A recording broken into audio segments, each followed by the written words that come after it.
Il y a des images qu'on regarde avec le sourire, sans savoir qu'elles sont en réalité les derniers instants avant un drame.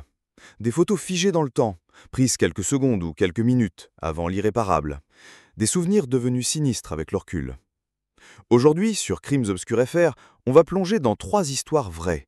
3 clichés pris en pleine nature. 3 instants de bonheur, de complicité ou d'évasion, juste avant qu'une tragédie ne frappe. Alors installez-vous, abonnez-vous à la chaîne si ce n'est pas déjà fait, et surtout, ouvrez bien les yeux. Car dans chaque photo, il y a un détail qu'on ne remarque qu'après coup. Un détail qui change tout. La première photo nous emmène dans l'un des lieux les plus majestueux des États-Unis, Arques National Park, dans l'Utah. Un désert de roches rouges, sculpté par le vent et le temps, où se dressent d'immenses arches naturelles. C'est là qu'Esther Nakajigo et Ludovic Michaud ont décidé de passer leur lune de miel, en juin 2020. Elle, c'est une militante ougandaise des droits des femmes, pleine de vie, de projets et d'humour. Lui, un ingénieur français, doux, discret, profondément amoureux. Sur la photo, il pose devant d'éliquettes arches, l'un des symboles du parc. Le soleil est bas, les ombres s'allongent, rien ne laisse présager ce qui va suivre. Sur le chemin du retour, en fin d'après-midi, ils montent dans leur voiture. Esther est passagère, Ludovic conduit. Ils rigolent encore. À peine ont-ils démarré qu'un bruit métallique déchire l'air. Une barrière de sécurité en acier, censée rester fermée, est poussée par le vent. Elle pivote brutalement et frappe le côté de la voiture. Instantanément. Elle décapite Esther. Ludovic, en état de choc, n'arrive même pas à comprendre ce qui vient de se passer. Le parc était au courant depuis des années que certaines barrières n'étaient pas sécurisées. Plusieurs rapports internes le soulignaient, mais rien n'avait été fait. Le pire, c'est que ce type de barrière est conçu pour se plier en cas de vent, ou au minimum rester verrouillée. Ce jour-là, elle était simplement posée là, instable, laissée à elle-même. La justice américaine reconnaîtra la responsabilité du gouvernement et accordera plus de 10 millions de dollars de compensation à la famille. Mais à quoi bon? Esther avait 25 ans. Elle voulait créer un centre de soins pour femmes en Afrique. Elle avait tenté le nez. Ludovic, lui, vit désormais avec le traumatisme d'avoir vu l'amour de sa vie disparaître devant lui sans prévenir. La photo qu'ils ont prise ce jour-là est devenue un symbole, pas de leur mort, mais de leur bonheur, de leur insouciance, de l'instant suspendu. Un instant qui, maintenant, glace le sang. Avant de passer à la seconde histoire, si ce genre de récit vous touche, pensez à vous abonner à Crimes Obscurs FR. Chaque semaine, on explore des faits réels, troublants, souvent oubliés, mais toujours marquants. La deuxième photo pourrait ressembler à une pub de randonnée. Un couple sur un sommet rocheux, vue imprenable, ciel bleu. Tony Thorne et son mari Harold. On est en 2012, dans le Colorado. Ils fêtent leurs 12 ans de mariage et ont décidé de faire une randonnée dans le parc national des Montagnes Rocheuses. Tony est chirurgienne ophtalmologue, brillante, aimée de tous. Harold, lui, travaille soi-disant dans la collecte de fonds pour les hôpitaux, mais très peu de monde sait exactement ce qu'il fait. Ce jour-là, ils prennent un selfie au bord d'une falaise. Tony sourit. On est à plus de 3000 mètres d'altitude. Quelques heures plus tard, Harold appelle les secours. Il dit que Tony est tombé accidentellement, qu'elle s'est trop approchée du bord, a glissé, et que c'était trop tard. Mais très vite, des incohérences apparaissent. Déjà, la localisation exacte du drame change selon ses versions.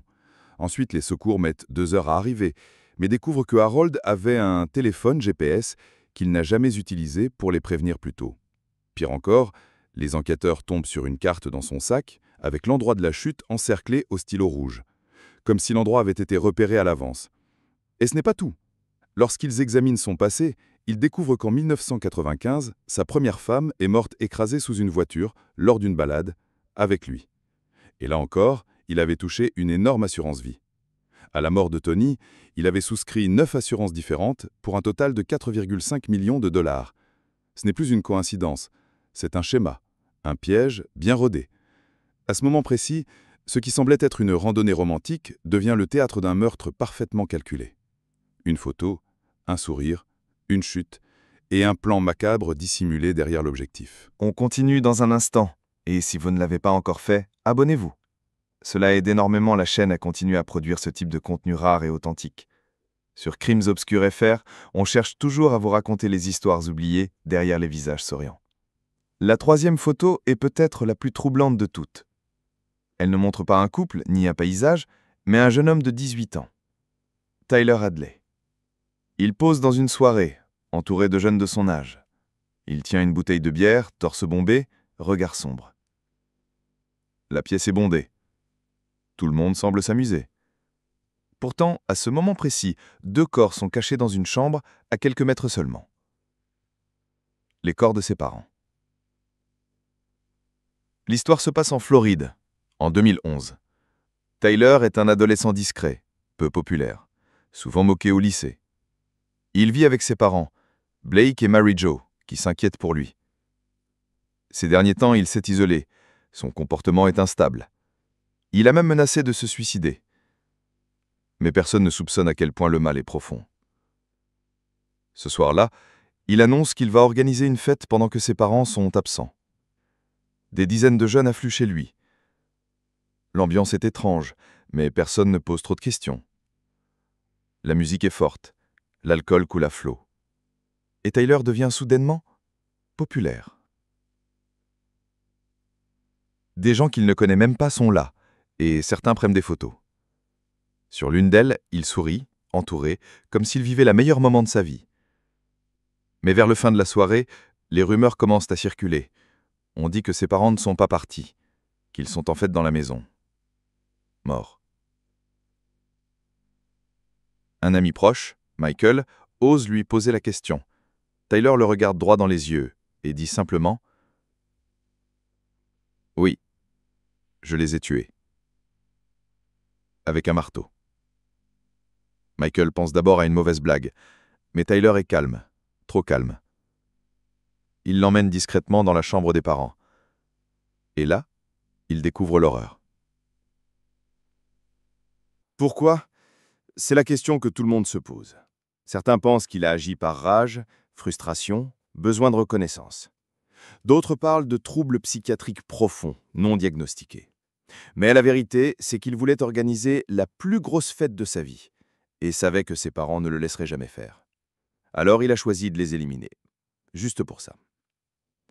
Il a nettoyé en partie, il a posté l'invitation sur Facebook, puis il a attendu que les gens viennent.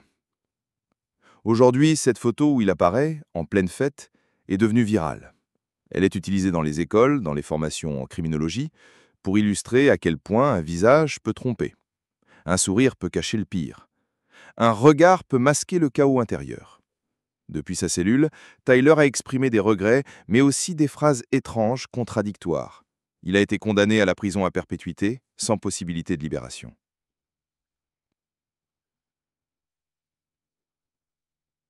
Ces 3 photos ont un point commun glaçant. Elles figent un moment d'apparente normalité juste avant un basculement total. 1 seconde avant l'irréversible. Ce qui les rend si dérangeantes, ce n'est pas seulement la tragédie qui suit, c'est qu'on peut s'y reconnaître. Un couple en vacances, 2 amoureux en randonnée, un adolescent en soirée. On a tous été dans une de ces situations. Mais dans ces 3 histoires, la banalité du quotidien a été interrompue par la violence, le calcul ou la folie. Alors avant de quitter cette vidéo, pensez à ce que racontent vraiment les images. Car parfois, les photos ne mentent pas. C'est juste qu'on ne regarde pas assez attentivement. Si ce genre d'histoire vous fascine, n'oubliez pas de vous abonner à Crime Obscur/FR. Chaque semaine, on vous plonge dans des récits vrais, intimes et troublants. Merci d'avoir regardé jusqu'au bout et méfiez-vous des apparences.